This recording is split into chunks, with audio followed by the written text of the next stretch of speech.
Alright, welcome to Scholastic Science Hub. This is a platform that is designed to help science students understand science subjects with the speed of light and also help them to pass some external exams like UTME, post UTME, O level. Okay, today we'll be looking at physics topic quantities and units. What are quantities?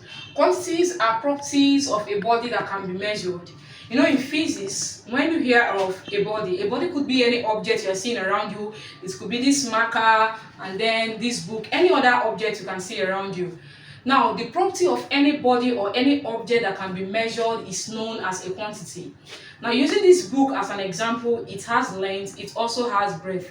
If I can measure the length of this book, then it simply means length is a quantity. If I can measure the breadth, it simply means breadth is a quantity.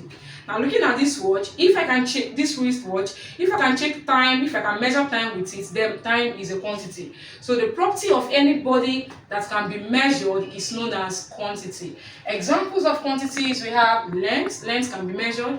Time, the temperature, how hot or how cold a body or an object is can be measured. So temperature is a quantity. Velocity can be measured. Speed can be measured. And we also have other quantities. They are numerals. Now let's look at characteristics of quantities or features of quantities. What can we say about quantities? One, quantities are measurable. They can be measured using instrument or any other technique. Numerical value, they are often expressed in figures or numerical values with units. Okay, for example, when I measure length, I can represent it with figure, let's say 2, and then attach a unit to it, meters. So quantities are measurable and they have numerical value. Now, the quantities we have in physics, the length, time, mass, acceleration, momentum, impulse, and the whole lot of them, they can be classified into two. And we have the fundamental quantities and the derived quantities. Now, what are fundamental quantities? These are the independent quantities. They don't depend on other quantities. They are the foundation for defining other physical quantities. What do I mean? For you to know your derived quantities or measure your derived quantities, you need to know at least a fundamental quantity. Examples of the fundamental quantities, we have length, we have mass, we have luminous intensity, we have electric current, we also have amount of a substance. Now, what are the derived quantities? They are the dependent quantities. They depend on the fundamental quantities. They can be gotten by combining fundamental quantities through division, multiplication, or any other mathematical operation. Now let's look at area, for example. For you to know area, you have to multiply length times breadth. Now look at length coming from a fundamental quantity. That is to say, for you to know area, you need to know length. Area depend a derived quantity which is dependent on a fundamental quantity. Now density, for you to know density, you have to know mass, which is a fundamental quantity, then mass over volume. We have momentum, which is mass times velocity. You need to know mass. We have velocity, displacement over time, time coming from fundamental quantity. So for you to know your derived quantities, you should know at least a fundamental quantity. That is why we say that they are dependent on the fundamental quantities.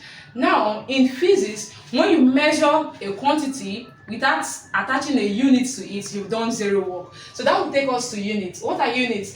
Units are standardized measures used to express physical quantities. When you measure any quantity in physics, you attach a unit to it. You know, in physics, 2 is not the same as 2 meters. 2 is just a figure. But when you write 2 meters, it simply means a quantity has been measured. Okay, now examples of units, we have kilogram, we have meters, we have seconds, we have meter per seconds, we have kilogram per meter cube, etc. Just like the way we have fundamental quantities and derived units. Fundamental quantities and derived quantities. Units can be classified into two. They are of two types. We have the fundamental quantities and the fundamental units, and then the derived units. So today we'll just be looking at the fundamental units. In my next video, I'll be talking about the derived units. Now, what are fundamental units? These are the units of the fundamental quantities. When you measure any fundamental quantity, you attach a fundamental unit to it. They are the independent units. Now let's look at the units of our fundamental quantities. Time, which is measured in second, that's the symbol S, mass, kilogram, length, meter, when you measure length, you attach M to it, electric current, ampere, temperature, Kelvin, luminous intensity. I'm sure luminous intensity is not a quantity that is strange to you. This is just the measure of how much light that is being emitted from a source.